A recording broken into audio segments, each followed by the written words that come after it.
이제 다윗이 이제 지난 시간에 블레셋과의 전쟁에서 골리앗을 물리치는 그런 일이 있었습니다. 그리고 나서 이제 다윗이 실제로 왕이 되기까지는 많은 시간과 또 많은 사건들이 있는데요.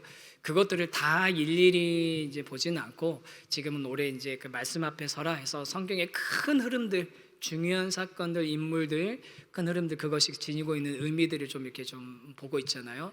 그래서 다윗이 왕이 되기 전까지의 사건을 그냥 하나로 묶어가지고 오늘 좀 생각하는데, 그 가운데에서 하나님께서 이 다윗을 통해서 우리가 하나님의 백성이 어떻게 살기를 원하시는가, 또 우리는 무엇을 주의하면서 살아야 되는가, 이걸 좀 같이 좀 생각해 봤으면 합니다. 이제 골리앗이 죽었죠. 다윗이 골리앗을 물리치고 나서 이스라엘 백성들이 큰 승리를 얻었습니다. 그리고 그 승리 이후에 다윗은 굉장히 순식간에 유명해졌습니다. 사람들이 굉장히 주목하고 또 다윗에 대해서 이야기하고 다윗에 대한 그런 여러 막 소문들이 나는 그런 상황이 된 거죠. 갑자기 혜성처럼 등장한 스타가 된 겁니다. 그런데 다윗이 이렇게 많은 사람들의 관심을 받았는데 그 중에서 누가 제일 다윗에게 관심이 많았을까요? 누가 제일 많았을까요? 사울 왕입니다. 모든 이스라엘 사람들 중에서요, 사울 왕이 다윗에게 제일 관심이 많았던 거예요. 왜냐하면 우리가 이전에 몇 주에 걸쳐서 사울에 대해서 좀 이야기하면서 배우면서, 사울이 워낙 이제 자기중심적인 사람이고, 또 그리고 자기가 돋보이길 원하는 사람이고, 자기가 다른 사람들이 인정받길 원하는 사람이고, 자기가 다른 이 백성들에게 얼마나 많은 영향력을 끼칠 수 있는지 늘 이렇게 관심이 가 있던 그런 사람이었던 거잖아요. 그러다 보니 이런 사울이니까, 다윗이 갑자기 인기를 얻으니까 사울도 당연히 다윗에게 관심이 가게 된 거죠. 그러면서 막 관심이 가 있어서 이렇게 쳐다보고 있는데, 이 사울의 그냥 관심이 이제는 다른 감정으로 다른 감정으로 뭐라고 할까요? 이제 증폭되게 되는 그런 계기가 있었습니다. 그게 뭐냐면, 다윗이 이제 승리하고서 돌아오는데 사람들이 노래를 부르는 거죠. 무슨 노래입니까? 우리 아는 거. 사울은 천천히고 다윗은 만만이다. 사울은 천천히고 다윗은 만만이다. 그런 노래가 불러질 정도로. 그런데 그 노래는요, 나중에 보면 아시지만 이스라엘 사람들만 부르는 게 아니에요. 블레셋에도 소문이 날 정도로 그런 유명한 노래가 돼버렸어요. 이게 무슨 얘기냐면, 지금으로 치면 유명 연예인이 공항에서 싹 들어오면 막 다 가리고 있어도 막 프레시 터지면서 깍 오빠 막 하면서 막 소리 지르면서 하는데, 막 나 3초 동안 쳐다본 것 같아, 나 좋아하나 봐, 막 이런 막 사람들이 착각에 빠진 그런 상황에 지금 놓이게 된 거죠. 그래서 다윗이 이렇게 사람들의 주목을 받는데, 특히 사울이 이 다윗을 주목하면서 사울은 그 마음에 어떤 감정이 생기냐면요, 성경에 나와 있는 단어는 불쾌해했습니다. 기분이 나빴어요. 그 다음에는 그 불쾌한 감정이 뭐로 바뀌냐면 노했습니다. 심히 노했습니다. 화가 났어요. 불쾌한 감정에서 화로 이렇게 점점 이게 이제 증폭이 되는데, 그러면서 성경에 사울이 다윗을 계속 주목했다라고 기록이 나옵니다. 근데 여기서 다윗을 주목했다, 사울이 주목했다라는 건 무슨 얘기냐면요, 의심의 눈초리로 바라봤다는 뜻이에요. 질투하는 눈으로 봤다는 거죠. 그래서 이 의심과 질투의 눈으로 사울이 다윗을 계속 바라보다 보니까 결국은 사울 안에서 어떤 마음이 일어나냐면, 이 다윗을 해쳐야겠다, 다윗을 제거해야겠다는 마음이 생기는 거죠. 이게 바로 다윗이 왕이 되기까지 그 사이 기간 동안에 다윗이 직면하게 된 첫 번째 위기입니다. 1번 한번 같이 한번 읽어볼까요? 시작. 다윗의 첫 번째 위기, 자신을 실제적인 위협. 다윗은 자신을 죽이려 하는 사울의 실제적인 위협을 당했습니다. 그냥 이게 어떤 약간 내가 불안함을 느끼는 정도가 아니라요, 실제로 사울은 다윗을 죽이려고 시도를 여러 번 했습니다. 여러 가지 방법을 통해서 여러 번 시도를 합니다. 그런 사울의 심리를 제가 보니까 어떤 책이 있었는데요, 박상미란 분이 쓴 책에 관계도 연습이 필요합니다 라는 그런 책에 보니까 사울이 이런 상태에 빠졌었던 것 같아요. 뭐냐면 자존감이 낮고 열등감에 빠져 있었던 거예요. 책에 이런 얘기 나옵니다. 자존감이 없는 사람들은 타인과 자신을 끊임없이 비교하면서 과장하고 열등감에 휩싸입니다. 열등감을 자기 성장의 에너지로 전환해서 쓸 줄 알아야 발전하지만 이 사람들은 열등감을 피해의식으로 발전시켜서 타인에 대한 공격성으로 드러냅니다. 가까운 사람 중에 나보다 잘 되는 사람을 질투하고 험담하고 악소문을 퍼뜨리기도 합니다. 이 자리에 계신 분들 열등감 있으시죠? 없으세요? 저만 있나요? 저는 열등감 있습니다. 저는 이제 열등감은 외모적으로는 좀 이렇게 키 크고 하얀 사람들한테 대한 열등감이 좀 있고요. 저는 하얀 분들이 이렇게 부러운지 모르겠어요. 어떻게 이렇게 하얄 수가 있지? 저는 정말 사무실에만 갇혀 있어도 얼굴이 까매요. 저 어디 막 싸돌아다녀서 이렇게 된 거 아니에요. 정말 여러분 오해하지 마세요. 그런 게 이제 근데 또 하나 제 열등감은 뭐냐면 모르겠어요. 거의 모든 목회자가 다 가지고 있는 마음일 것 같아요. 설교에 대한 열등감이에요. 세상에 설교 잘하시는 분들이 왜 이렇게 많으세요? 얼마나 많은지 몰라요.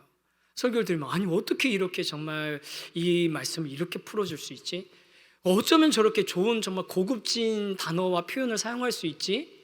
막 너무너무 막 부러운 거예요. 그런데 그게 좀 이렇게 좀 큰 분들, 이렇게 막 이렇게 존경할 만한 분들이면은 그래도 좀 열등감이 덜해지는데 그렇잖아요. 같이 이제 입사 동기인데 누구는 엄청 설교를 잘한 것 같아.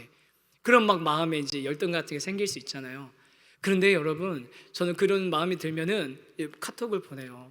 목사님 이번 설교 너무 좋았다. 무슨 책 보고서 했어? 나 좀 알려줘. 혼자만 알고 있지 말고. 무슨 책 참고했어? 뭐 좋은 자료 있으면 나도 좀 공유하자. 같이 좀. 그러면서 자꾸 좀 저는 그걸 갖다가 그냥 저의 그냥 감정으로 맞추지 않고 좀 제가 좀 성장할 수 있는 기회로 좀 삼으려고 노력을 하거든요. 얼마 전에 개강하기 전에 친한 목사님들한테 카톡 다 보냈어. 그래가지고 뭐라고 했냐면 순장 수련회 뭐 할 거야? 빨리 내놔. 가을 특세 준비하고 있지. 뭘로 했어? 막 다 보내면서 막 이렇게 조사를 하는데 그런 나의 부족하다고 느끼는 점이 오히려 성장의 기회가 될 수 있거든요. 그렇지 않아요? 잘 사용하면 성장의 동력이 될 수 있습니다. 그런데 사울은 어떻게 했냐면 이 열등감을 뭘로 사용했냐면 다른 사람을 공격하는 데 사용했어요. 질투하고 험담하고 그 다음에 그를 실제적으로 해하려는 공격을 하는 그런 방식으로 열등감을 해결하는 거죠. 왜냐하면 그 대상이 어떻게 돼야 되는 겁니까? 사라져야 되는 거니까. 그렇게 사울이 하다 보니까요, 사울은요 얼마나 정말 이해가 안 되는 비상식적으로 그 열등감을 해결하려고 그러냐면요, 자기 사랑하는 딸들을 이 다윗을 올가매는 도구로 사용해요. 결혼시켜 줄 테니까 가가지고 결혼시켜 줄 때, 우리 딸하고 결혼시켜 줄 테니까 가서 블레셋 사람 100사람 죽이고 그 사람들의 포피를 베와라 라고 얘기하거든요. 성기에서 이렇게 잘라와라 하는 거죠. 완전히 죽여야만 가능한 거잖아요. 자기 딸을 미끼로 결혼하고 싶으면 가서 블레셋 사람 100사람 죽여오라는 거예요. 아니 아무리 미워도 그렇지 자기가 미워하는 사람을 딸한테 주면서 그걸 미끼로 그렇게 할 수 있습니까? 사울은 보이는 게 없어요. 가족이고 뭐고 아무것도 없는 거예요. 그러면서 무슨 계획입니까? 가서 블레셋 사람 100사람 죽이려다 보면 그러다가 지가 저절로 죽겠지. 근데 웬걸요 다윗이 어떻게 됩니까? 야 100개로는 부족하다. 내가 왕족하고 결혼하는데 200개 가져가겠다고 200명 죽여서 가져가는 거 아닙니까? 그 외에도 블레셋에서 전쟁하는데 뭐 천부장으로 세워가지고 전쟁하게 하면 거기서 죽겠지 했는데 이기고 돌아오고, 그 다음에 암살하려고 했는데 그 자기 딸이 숨겨주고 도망시키고, 또 그 다음에 군인들 보내서 잡아오려고 했는데 근데 군인들이 가서 막 다 그냥 뒤집어져 버리고, 그런 일들이 계속 일어나니까 사울은 이 다윗을 죽이는데 온통 집중되고, 나중에는 처음에는 다른 사람을 통해서, 다른 사람 손을 통해서 다윗을 죽이려고 했다가 나중에는 어떻게 됩니까? 직접 자기가 자기 사위를 자기가 들고 있는 창으로 죽이려고 합니다. 성경에 벽에 박으려고 창을 집어 던졌다고 되어 있어요. 여러분, 사울의 분노는 대단했을 거고, 반대로 그 자기 장인어른이, 그 왕이 나에게 창을 던지는 그 순간 그 창을 피해야 했던 다윗의 마음은 어땠을까요? 다윗이 어땠을 것 같으십니까? 정말 그 마음을 어떻게 주체하지 못했을 것 같아요. 두려움과 불안함과 그 다음에 떨리고 어떻게 살아가야 될지 막막했을 거 아닙니까? 그런 상태였기 때문에 다윗이 선택한 게 있어요. 뭐냐면 도망을 가는 거죠. 이렇게 저렇게 도망가다가 결국은 어디까지 도망을 가게 되냐면요, 블레셋으로 도망가는데, 블레셋 중에서도 특별히 어느 도시로 도망가는 줄 아십니까? 어느 도시로 갔는지 아세요? 그 표정이, 그건 네가 알려줘야지. 그런 표정이신데. 여러분, 지난 시간에 무슨 성경이 다 연결돼 있어요. 지난 시간에 골리앗이 어디 출신이에요? 가드 출신이잖아요. 다윗이 어디로 도망갔을까요? 하필이면 가드로 도망갔어요. 그 얘기는 무슨 얘기겠어요? 다윗이 여기저기 도시가 여러 가지 있는데 그 중에서 여기로 갈까? 저기로 갈까? 골라서 갔으면 가드로 갔겠습니까? 지금은 그런 형편이 아닌 거예요. 어디라도 사울의 창만 피할 수 있으면, 어디라도 이 사울로부터 벗어날 수만 있으면 가야 되겠다 생각하고 그냥 갔는데, 제일 가까운 데로 도망갔는데 거기가 하필이면 가드였던 거죠. 그리고 그때 왕 아비멜렉 왕이 있는데 그 앞에 서게 됐습니다. 그랬더니 그 주변에서 있던 신하들이 다 같이 벌떼같이 일어나서, 임금님, 다윗이 왔는데 저 다윗 누군지 아시지 않냐고, 그 다윗 바로 그 다윗 아니냐고, 골리앗 죽인 그 다윗 아니냐고, 사울은 천천히요 다윗은 만만이라고 했던 그 유명한 다윗 아니냐고, 그 다윗이 지발로 걸어왔는데 어떻게 하실 거냐고, 그런 상황이 된 겁니다. 여우를 피하러 갔는데 호랑이 굴로 들어간 거죠. 그 상황에 다윗의 상황이 어떻게 됐냐면 사무엘상 21장 11절에 12절에서 13절에 보면 이렇게 나옵니다. 한번 같이 한번 읽어보겠습니다. 시작.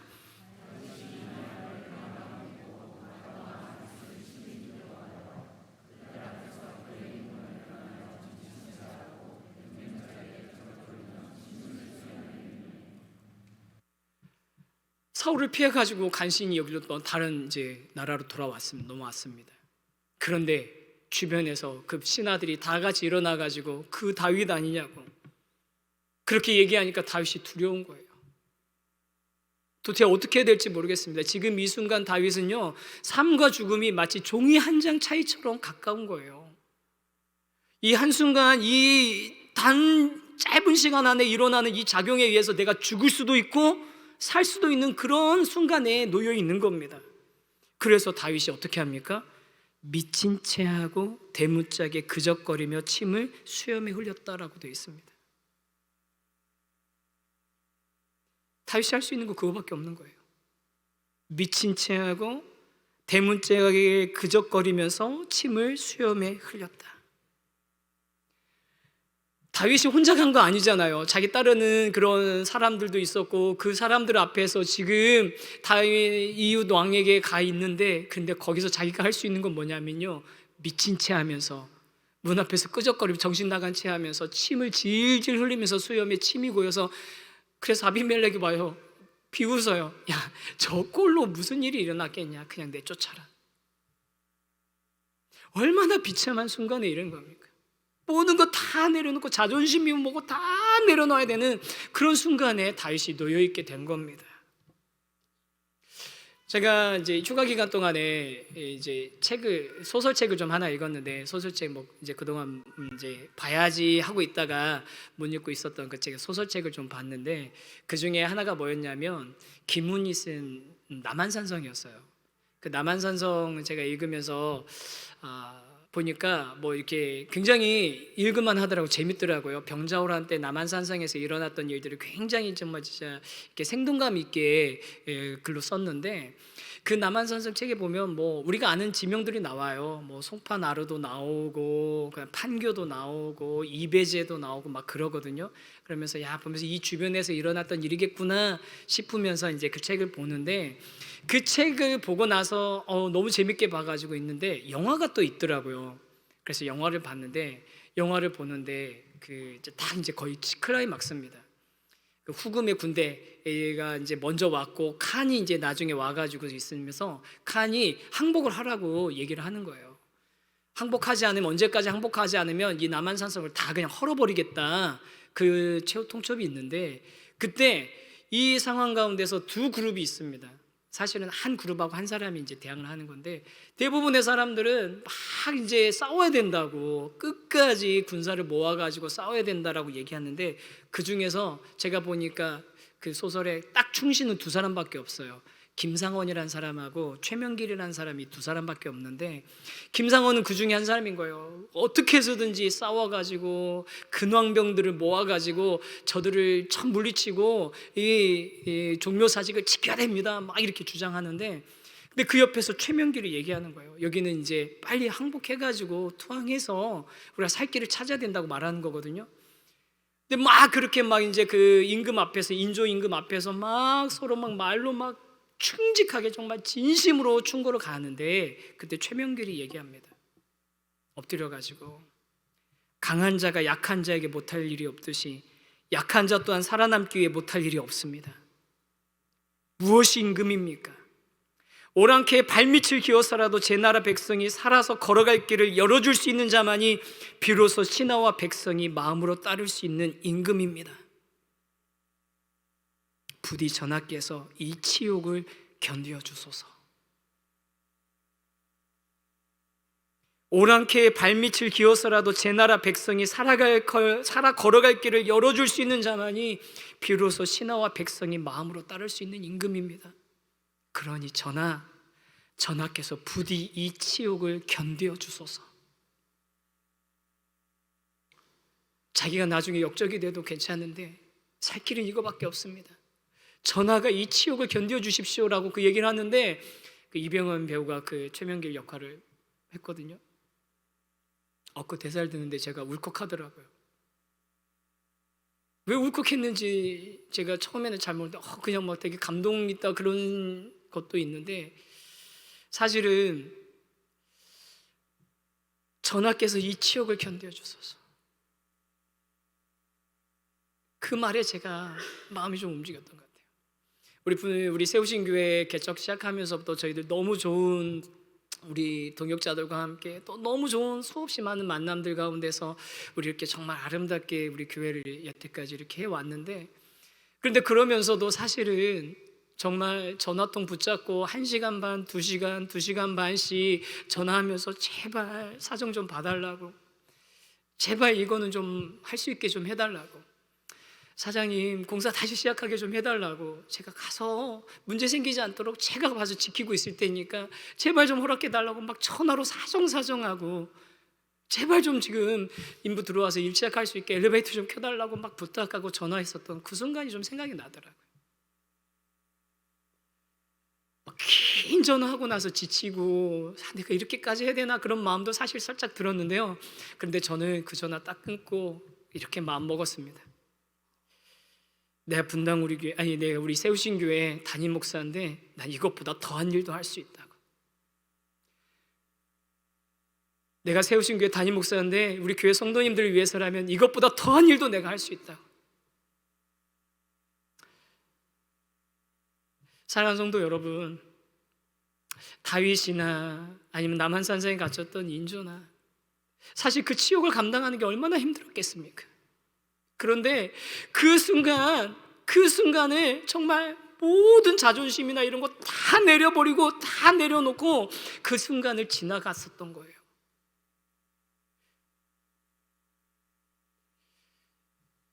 제가 이제 토요일 같은 때 이렇게 의자 세팅하러 오면 저도 이제 같이 열심히 이제 하거든요. 저도 있으면 이제 같이 하면은 막 하고 있으면 우리 성도님들 중에서 와 목사님 들어가셔서 설교 준비하시라고 이건 저희들 놔두고 막 이렇게 얘기하시는 분이 있어요.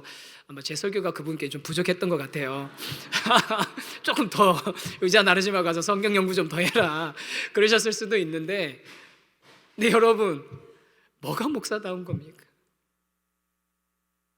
넥타이 매고 양복 입고 설교하고 있으면 그게 목사다운 겁니까? 전 그거 아니라고 생각해요. 저는 하나님께서 맡기신 우리 성도님들을 위해서, 교회를 위해서 뭐라도 할 수 있습니다. 뭐라도 할 겁니다. 저한테 DVD 판매서 이거 하라고 해도 다 할 거고요. 할 겁니다. 그렇게 다 내려놓는 그 리더의 마음 가운데, 그런데 다윗이 그렇게 내려놓을 수 있었던 건 뭐냐면요, 다윗이 하나님을 바라봤기 때문이에요. 여러분, 다윗이 그 아비멜렉 앞에서 미친 채 하면서 수염에 침을 흘리고 미친 채 하면서 나와서 지은 시가 하나 있습니다. 다윗이 그렇게 그 위기를 모면하고 나와가지고 시를 지었어요. 여러분, 그럼 그 시의 내용이 어떨 것 같습니까? 아, 괴롭다. 내가 이렇게 하면서까지 살아야 되냐? 내 목숨 하나 부지하자고 내가 이런 치욕을 감당해야 되냐? 너무 부끄럽다. 죽고 싶다. 사라지고 싶다. 오늘이 없었더라면, 차라리 태어나지 않았더라면, 뭐 욕처럼 그렇게 얘기했을지도 모르겠어요. 그러지 않겠어요? 저 같으면 그런 치욕을 감당하고 나왔으면 그렇게 시를 지었을 것 같은데 아니에요. 다윗은 그 아비멜렉 앞에서 나와가지고 지었던 시가 시편 34편이거든요. 시편 34편 앞에서 이렇게 이야기합니다. 우리 시편 34편 전부 다 읽으면 좋은데 1절에서부터 8절까지만 좀 보겠습니다. 한 절씩 저 여러분이 교독하겠습니다. 제가 먼저 읽습니다. 내가 여호와를 항상 송축하며 내 입술로 항상 주를 찬양하리이다.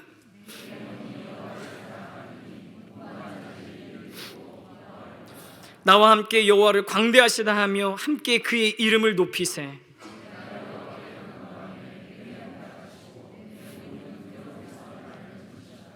그들이 주를 앙망하고 광채를 내었으니 그들의 얼굴은 부끄럽지 아니하리로다.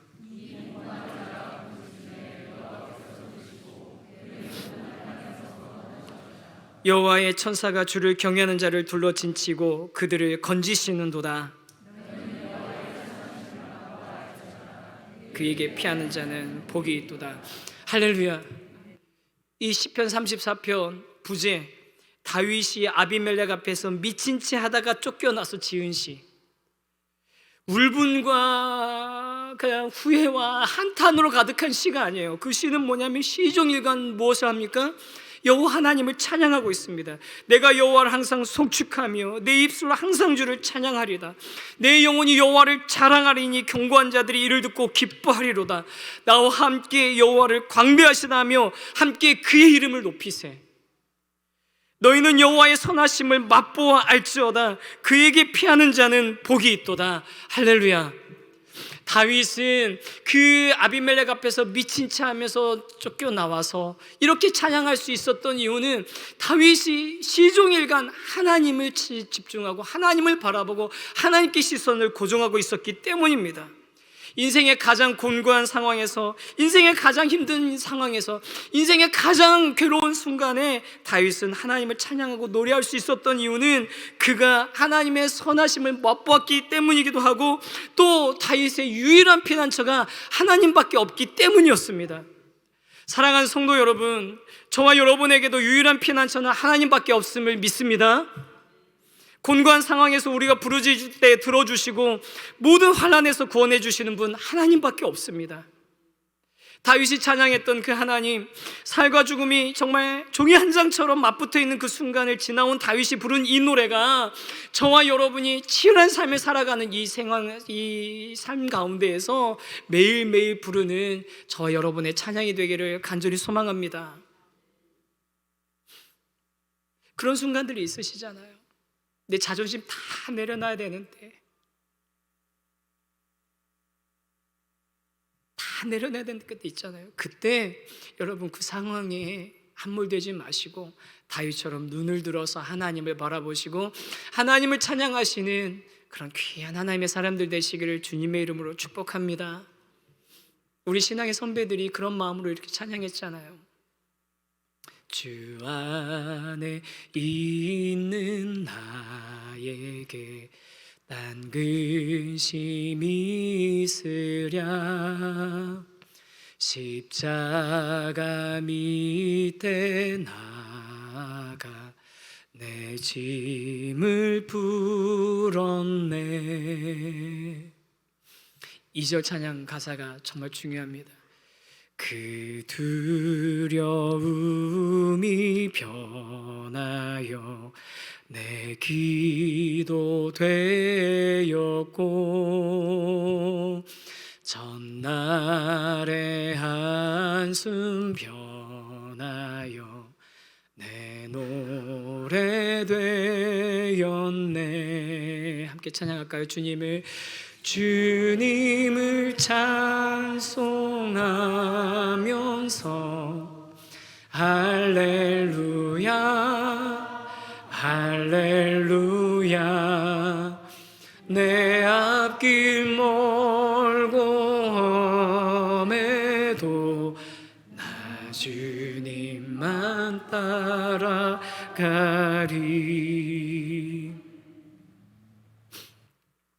그 두려움이 변해서 내 기도되고 전날의 한숨 변해서 내 찬송이 되는,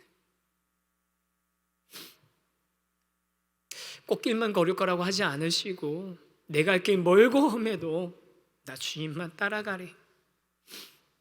다윗이 그랬던 것처럼, 우리의 신앙의 선배님들이 그러셨던 것처럼, 그렇게 우리 삶 가운데 우리의 한숨을 찬송으로 바꾸실 하나님을 기대하면서 그분을 바라보면서 가는 저와 여러분이 되기를 간절히 소망합니다. 견뎌야 될 삶의 무게가 있으시다면 그 무게에 짓눌려서 땅바닥을 바라보시고 상황을 바라보시는 게 아니라 오히려 눈을 들어서 산을 바라보시고 그 산 너머에서 우리를 향해서 도움의 손길을 펼치시는 그 주님을 바라보는, 주님을 향한 시선을 가지고 계시는 주님의 사람들 되시기를 주님의 이름으로 간절히 축원합니다. 그런 다윗이었어요. 아비멜렉 앞에서 미친 채 하면서 목숨을 구걸하면서도 나와서 하나님을 찬양하고 하나님 높여드렸던, 하나님께만 시선을 고정했던 그 다윗이었어요. 그런데 그 다윗에게 또 다른 위기가 찾아옵니다. 그래서 두 번째 위기는 한번 같이 한번 읽어보겠습니다. 시작.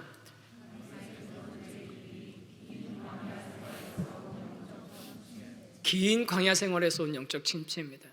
우리가 착각하기 쉬운 게 다윗이 블레셋에 한 번 피한 걸로 생각하는데 그렇지 않아요. 다윗이 골리앗을 이제 기름 부음 받고 골리앗 죽이고 그 다음에 이스라엘 전체의 왕이 되기까지 짧게 보면 7년, 길게 보면 한 10년 정도 되거든요. 한 평균 10년 정도, 10여 년 정도로 생각합니다. 그러면 이 시간 가운데서 다윗이 도망 다니면서 초기에 한번 블레셋으로 도망갔고요. 그 다음에 마지막, 거의 왕이 되기 거의 마지막 시기쯤에 블레셋으로 또다시 망명을 가거든요.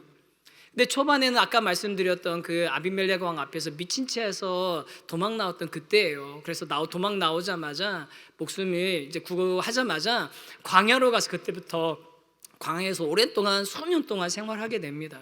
뭐 여러 가지 일들이 있었죠. 그런데 그 광야 생활이 길어지다 보니까 그 가운데에도 뭐 사울을 죽이지 않고 살려주기도 하고 하는 일들도 있었지만 길어지다 보니까 이 다윗이 영적으로 좀 침체가 온 거예요. 아니 왜 뭘 가지고서 다윗이 영적인 침체가 왔냐라고 물어보실 수 있는데, 그 보면 1절 말씀 한번 같이 한번 볼까요? 1절 한번, 오늘 읽었던 말씀 1절 한번 같이 읽겠습니다. 시작.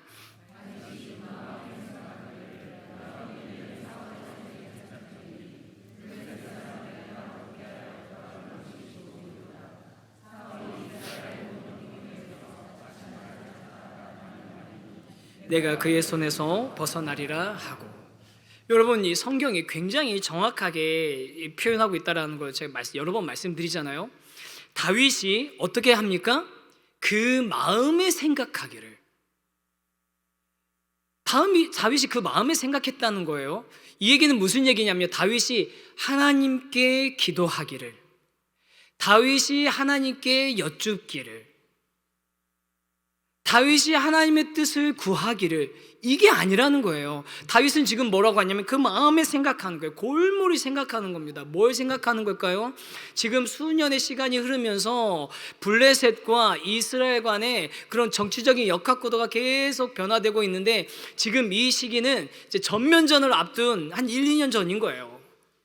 실제로 이제 1년 반 있다가 전면전이 일어나거든요. 얼마 안 남았어요. 그러니까 블레셋은 블레셋대로 자기들의 세력을 키워나가야 되는 상황인 거고, 사울은 사울대로 다윗을 쫓아내서 다윗을 제거하는 것도 중요하지만 점점 커가고 있는 블레셋을 견제하고 블레셋과의 그 이런 구도를 만들어 나가는 것도 되게 신경 쓰고 있는 상황인 거예요. 이 역학 구도를 다윗이 보니까 내가 지금 어떻게 하면 좋겠다, 어떻게 판단하면 좋겠다라는 생각이 든 거죠. 다윗이 이미 이제 정치인이 된 겁니다. 그래서 여러분, 다윗이 어디를 향해 가는 겁니까? 사울이 나를, 이스라엘 백성이, 군대가 나를 계속 쫓아오니까 적은 친구니까, 아군이 되는 거니까 블레셋을 향해 가는 거죠. 그래서 블레셋을 향해 가가지고 블레셋 왕에 가는데 처음에 갔을 때하고는 사뭇 분위기가 다릅니다. 600명이나 되는 사람들 끌고 가가지고서 당당하게 가서 내가 당신의 부하가 되겠습니다. 당신 편에서 싸우겠습니다. 그러니까 내 몫을 좀 주십시오. 내가 거주할 수 있는 성도 좀 주시고 그렇게 받아주십시오라고 하는 거예요. 그런데 이런 다윗의 계산이 착착착 맞아 떨어지는 게 어떻게 나오냐면요, 4절에 한번 보시겠어요? 4절도 한번 같이 한번 읽어보겠습니다. 시작.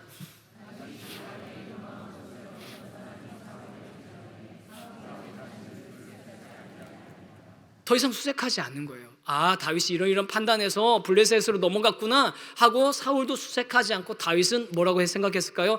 아, 역시 내 판단이 옳았어, 내 계산이 옳았어라고 생각했겠죠.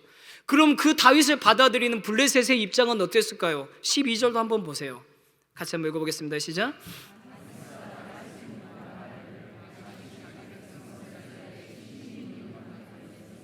그는 영원히 내 부하가 되리라고 생각하니라. 아, 사울한테 쫓김 당하고 있고 사울이 미워하니까 다윗은 내 편이야, 나하고 사울하고 싸울 때 내 편에서 설 거야 라고 생각한 거죠. 그리고 이거를 다윗이 정확하게 계산하고 들어간 겁니다. 이 이스라엘과 블레셋이 가지고 있는 긴장과 역학구도 가운데 다윗은 자신의 생각과 계산으로 유리한 쪽을 택한 것이죠. 모든 게 순탄하게 이루어지고 계획대로 잘 이루어지고 있는 것처럼 보였습니다. 그리고 다윗의 계산과 판단이 좋은 결과를 가지고 있는 것처럼 당장은 보였어요. 그런데요, 여러분, 그것 때문에 다윗이 어떻게 되는 줄 아세요? 나중에는 그 블레셋 편에 있어서 다 따로 나중에 그 사건만 가지고 따로도 말씀 전할 텐데, 여러분, 그것 때문에 다윗이요, 하마터면 이스라엘 백성들과 싸워서 전쟁해야 될 뻔했어요. 그 군대로 징집돼서 가서 진짜로 그 전쟁 해야 될 뻔했다니까요. 근데 그걸 하나님이 막아주셨어요. 어쩔 수 없이 가야 되는 상황이었는데, 군대 끌고 갔는데 어떻게 막아주셨냐면, 그 아기스의 다른 신하들이 저 다윗 어떻게 믿냐고, 옛날에 골리앗 죽였던 그 다윗인데 나중에 배신해서 뒤에서 우리 뒤통수 치면 어떡하냐고, 쟤네 다윗하고 같이 못 싸운다고 하니까 어쩔 수 없이 돌려보내거든요. 근데 그 어쩔 수 없이 돌려보내는 가운데 돌아와 보니까 어떻게 됐는 줄 아세요? 그때 끌고 갔던 사람들 중에 군인 빼고 남아있는 가족들이 있었을 거 아닙니까? 그 가족들이 또 다 사로잡혀 간 거예요. 약탈당한 거예요. 그 약탈당했을 때 다윗과 함께 했던 군인들이 어떻게 반응했는 줄 아세요? 다윗을 돌로 쳐 죽이려고 합니다. 다윗의 인생에서 몇 번 안 나오는 손꼽을 만한 그런 인생의 위기가 다윗이 지금 자기의 정략적인 판단, 정치적인 판단으로 내린 그 결정 때문에 계속 일어나고 있는 거죠. 옛날에 아기스 왕 앞에서 침을 흘리면서 미친 채 하면서 정말 오직 소망은 하나님밖에 없습니다, 하나님의 뜻을 구하고 하나님만 바라봤던 그 다윗, 그때는 하나님께서 그 다윗의 목숨을 꽉 붙들고서 인도해 주셨는데, 근데 지금은 어떻게 됐습니까? 자기의 계산, 자기의 판단을 가지고 하나님께 묻지도 않고 하나님께 구하지도 않고 하나님이 기뻐하실 일인지 판단할 생각도 없이 자기의 정치적인 판단과 계산을 가지고 행동을 했던 것이죠. 아마 광야 생활을 너무너무 길게 했기 때문에 그랬을 것 같아요. 여러분, 뭐 다윗이라고 실수 안 하겠습니까? 다윗이라고 잘못 없겠습니까? 잘못 안 하겠습니까? 다윗이라고 완벽하진 않습니다. 시편 34편에 놀라운 고백을 했던 다윗이라도 그가 정말 이렇게 오랜 광야 생활을 하다 보면 실수도 할 수도 있고 잘못된 판단도 할 수 있고 영적인 침체를 경험할 수도 있어요. 그런데 이런 다윗의 모습을 보면서 저와 여러분이 경계해야 되는 거죠. 저와 여러분이 다윗의 이 영적인 침체를 본받는 게 아니라, 우리가 광야 생활이 길어지고 또 우리 스스로 해결할 수 없는 그런 문제가 길어지고 우리가 극복할 수 없는 일들이 우리에게 계속 일어나고 있을 때, 우리가 다윗처럼 계산하고 판단하고 나의 어떤 이익이나 이런 것들, 어떤 게 나에게 더 좋을 것인지 그런 나의 수를 가지고서 행동하는 것이 아니라, 그런 상황에서 그런 순간에 하나님을 바라보시고 하나님께 시선을 고정하시는 그런 귀한 믿음의 사람들 되시길 바랍니다. 여러분, 우리가 잊지 말아야 될 게 있습니다. 영적인 문제는 바라보는 대상의 문제라는 겁니다.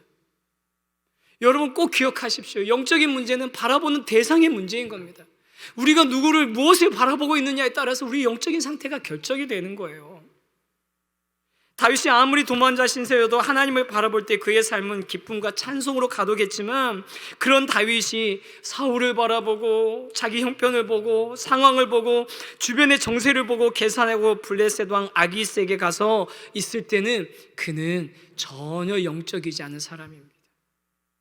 그리고 여러분, 놀랍게도 다윗의 이런 계산하며 판단하는 모습이, 자기중심적으로 계산하고 판단하는 모습이 누구를 닮았습니까? 사울왕을 닮았죠. 사울이 딱 그랬지 않습니까? 사울이 딱 그랬지 않습니까? 모든 것을 자기의 이익과 자기의 기준과 자기의 판단으로 결정 내렸던 거잖아요.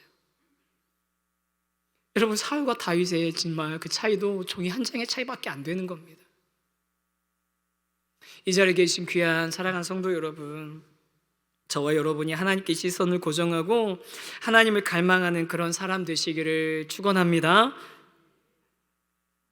제가 감히 이렇게 말할 자격이 있는지 모르겠지만, 오랜 광야 생활을 하고 계신 성도님들 계시다면, 오랜 어려움 가운데, 오랜 고난 가운데, 오랜 고통 가운데, 오랜 근심 가운데, 또는 오랜 질병 가운데 계신 분들 계시다면, 이 시간 눈을 들어서 하나님을 바라보시는, 그래서 그 하나님이 나를 바라보고 계시고 나를 향해서 손을 뻗치고 계심을 확인하시는 그런 귀한 은혜가 여러분의 삶에 있기를 간절히 축원합니다. 힘드시고 어려우실 수 있어요. 저는 정말 상상도 못하는 그 짐을 감당하면서 짊어지면서 가셔야 되는 경우도 있고, 다윗처럼 모든 자존심 다 내려놓고 그렇게 미친 채 하면서 그렇게 그 순간을 버텨내야 되는 그런 분도 있으실지 모르겠습니다. 근데 그때 여러분, 그 처음 옛날 다윗이 그랬던 것처럼 하나님을 향해서 시선을 고정하고 하나님을 바라보면서 하나님께 우리의 모든 것을 고정하는 그런 믿음의 사람들 되시길 바랍니다. 하나님만을 바라보고 하나님만을 소망이라고 얘기하는, 고백하는 것이 그게 바로 믿음입니다. 그런 믿음을 가지고 우리 나아가는 저와 여러분 되길 원하는데요, 그런 마음을 담은 찬양이 있습니다. 우리 잘 아는 찬양이죠. 하나님이시여 주는 나의 하나님이시로다. 나의 몸과 마음 주를 갈망하며 이제 내가 주께 고백하는 말, 여호와는 나의 힘이요 나의 구원이시니 내가 누구를 두려워하리요. 여호와는 내 생명의 피난처시니. 우리 찬양할 때 다윗의 다른 시를 가지고 만든 찬양이거든요. 이 찬양이 저와 여러분의 진실한 고백이 되기를 원합니다.